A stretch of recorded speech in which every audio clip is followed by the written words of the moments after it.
First of all, thank you for the invitation. I am really honored to present this talk. I have some slides. I have a disclaimer first. The organizing committee asked me to give some slides, so I had to prepare at the last minute. But these are not, I'm going to not talk about the slides, and I'm going to do a little bit of freelancing. I have a little bit of a story to tell before we do this. The reason is, and I also, then later I looked at some of the videos, and some of the teachers who inspired me did a lot of freelancing.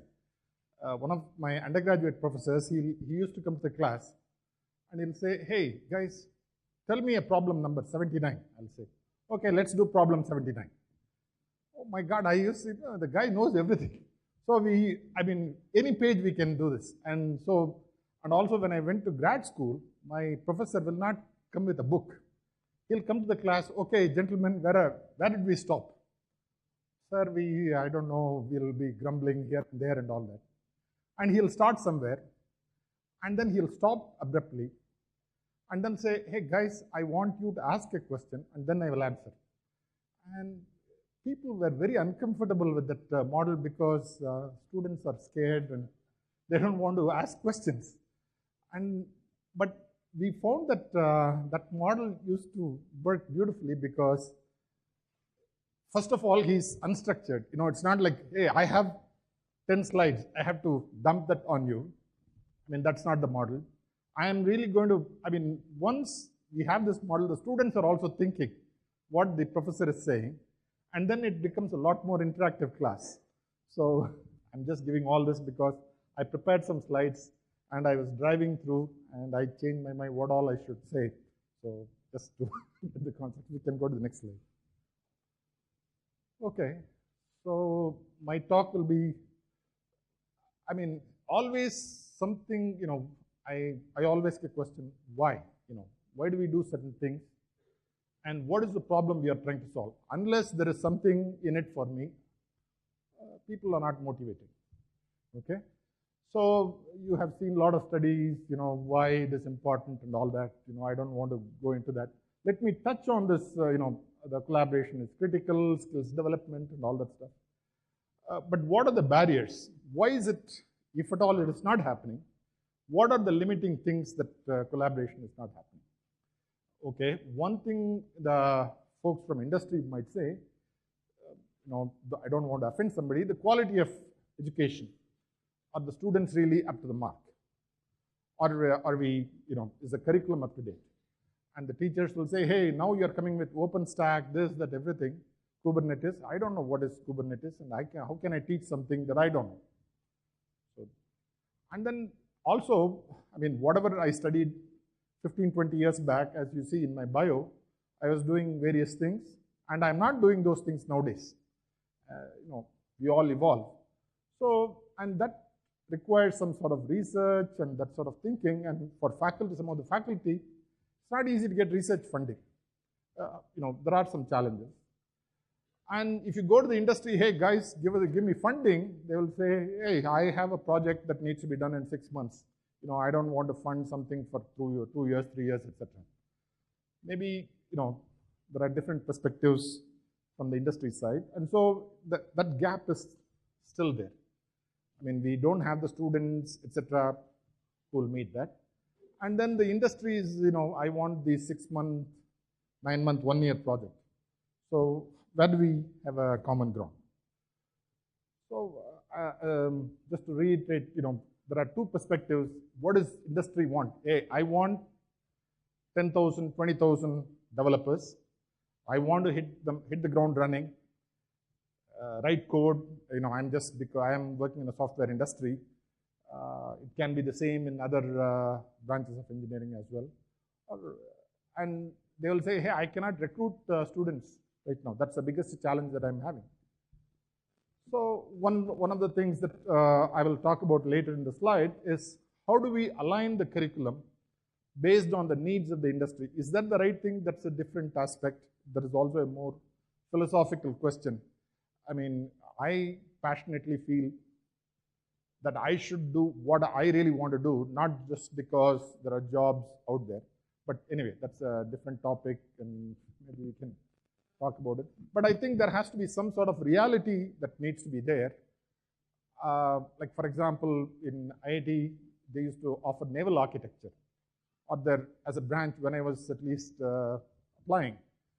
Is naval architecture still an important discipline? I mean, somebody needs to question that, or maybe there are other branches that are more relevant. And then from an industry point of view, why do they want to talk to academia? So one is just hiring and all that stuff. The academic folks think in a different way. And I want to tap into that technical knowledge. Because, we are all used to, hey, how do I solve this problem, get this in code and ship it, etc. Whereas some in academia, they have a different point of view. And maybe I want to, at least, I want them to challenge me, hey, maybe this is not the right thing. So industry folks want to have access to that. And definitely, as I said, there are plenty of talented students, and I want to have access to all of them, possibly future workforce and all that.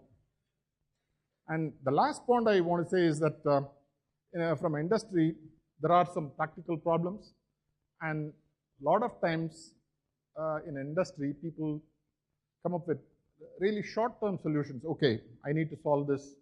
How quickly can I solve this? Whereas in academia, they have a little bit of, they can think about the problem at some leisure and possibly come up with a good longer-term solution.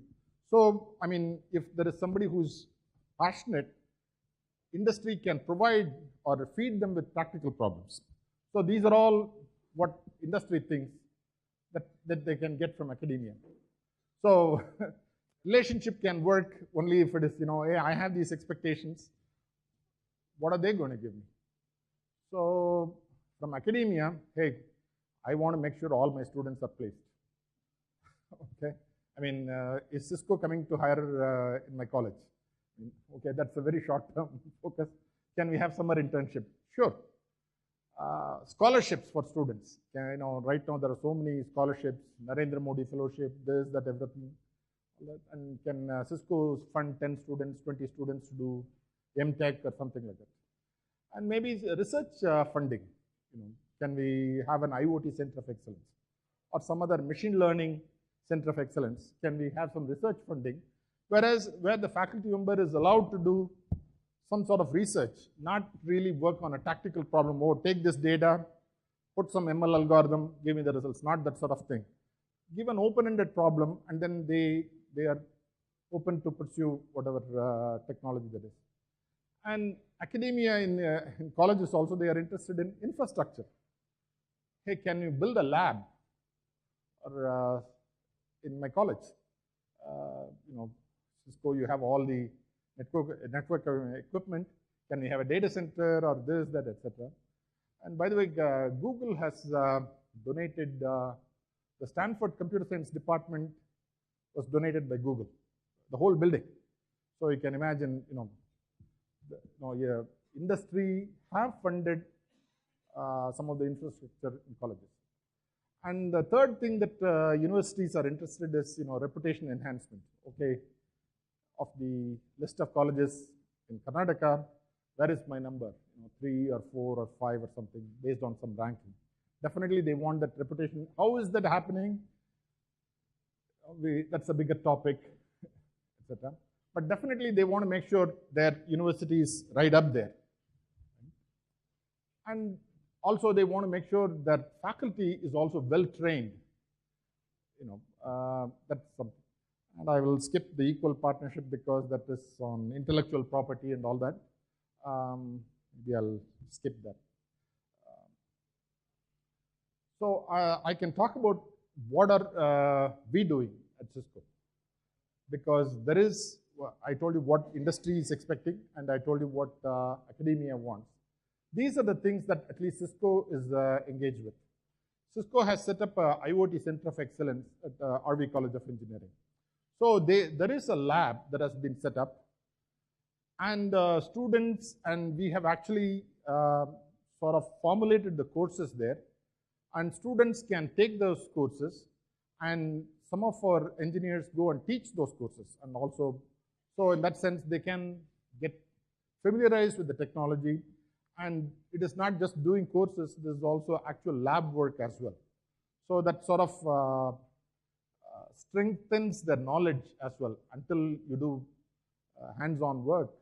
All the theory that that you have learned, may not be fully digested. The same thing, we have also initiated data analytics course, and this is offered to students at large, not just restricted to RV. There are a lot of students who can potentially come and take those courses. This is about 6 weeks or something, and we actually formulated the curriculum.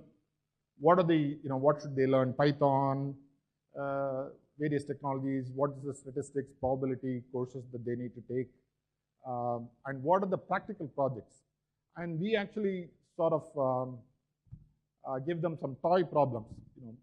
Maybe the students, it's difficult to give them harder problems, but we give them some sort of toy problems, but from an industry perspective. And they solve that, and if they are reasonably good at it, they are often hired as summer students. Okay, that's the other engagement that we have. And then we have a network security practice at MSRIT College. So network security is a hot topic. How do you protect your network from external malicious threats and all that? And there are lots of pieces that go into it. And we have actually a series of lectures that happen by various subject matter experts. And we, I've also delivered 1 or 2 lectures at MSRIT. So that happens at MSRIT.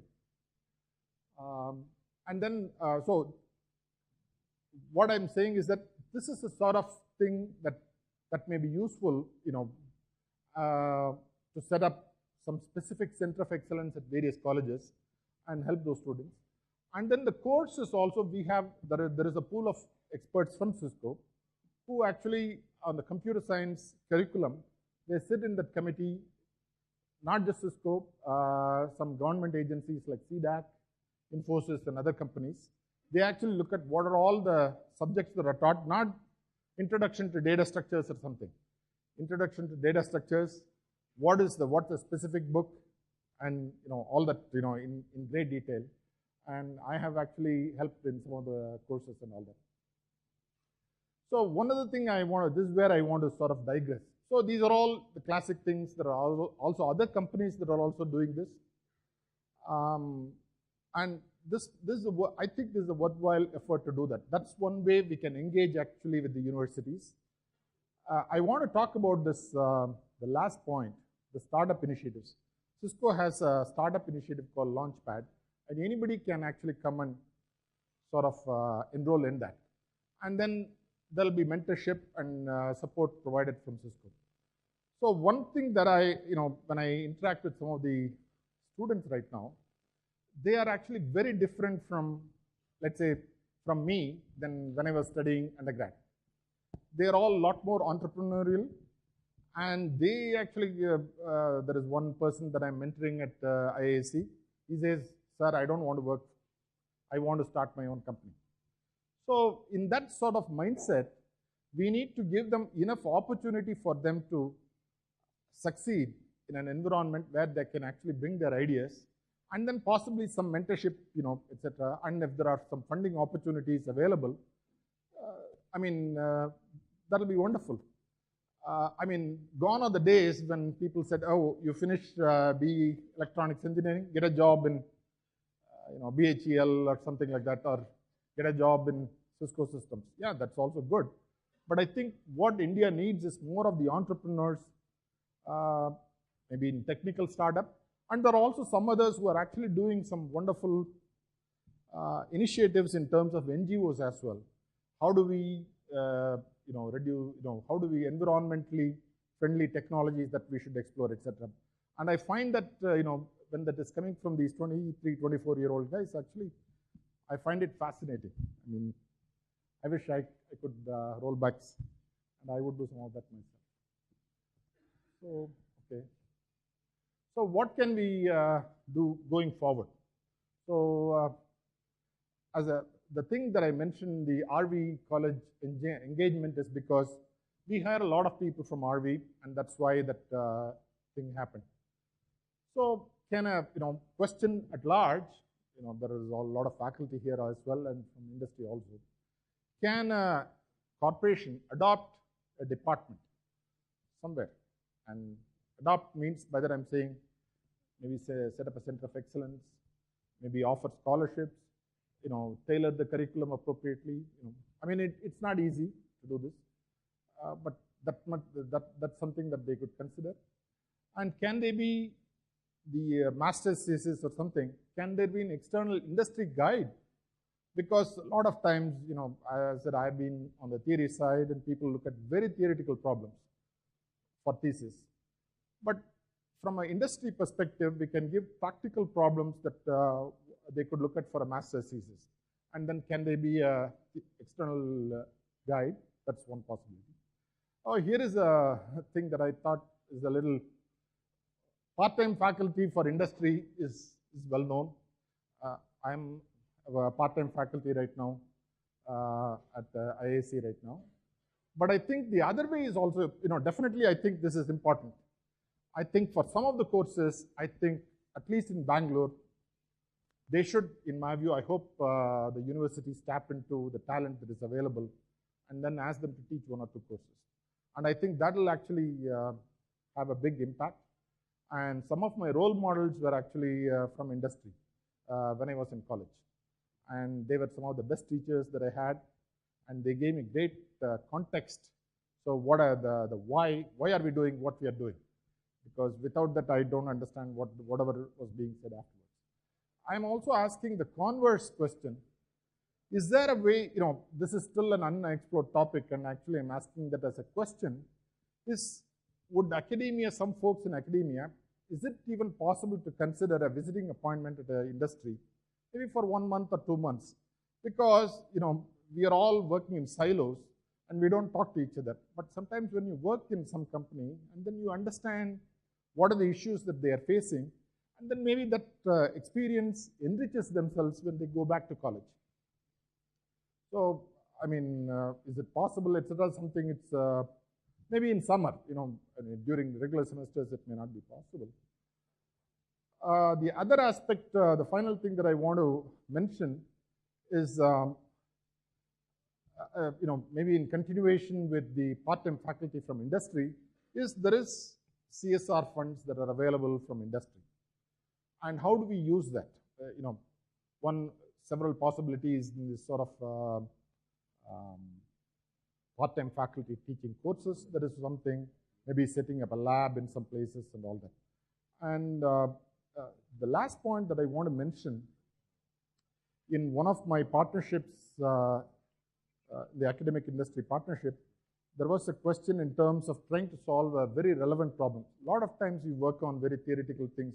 Hey, how can we improve the supply chain, etc. There was a problem with respect to water management in Mysore, and some part of Mysore was not getting enough water. And we got all the data from the city government, and we formulated it as a network problem, and then we submitted to the government and all that. And they were actually immensely happy. And actually, I was not doing it. There was a student was doing that. But what it helped was, it gave that student an immense satisfaction. We are actually making a difference.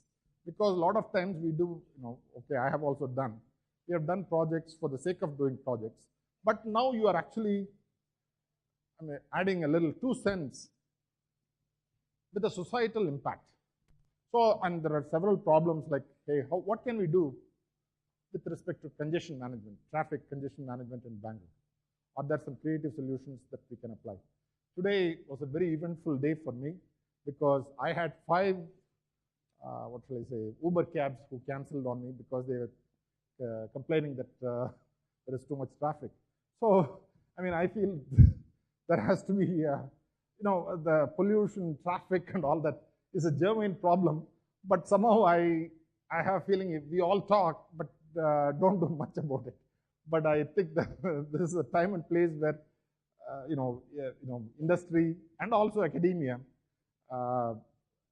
is possible to collaborate, and actually we can make a difference. Even if we make a difference of 5%, I think we have gone a long way, rather than just the status quo, which is not acceptable. The only reason I mentioned that was in addition to, in these sort of initiatives, you are actually feeling, oh my God, this is actually wonderful, and we are actually giving back and also contributing. So these are all some of the points that I had. That's all I have. Thank you.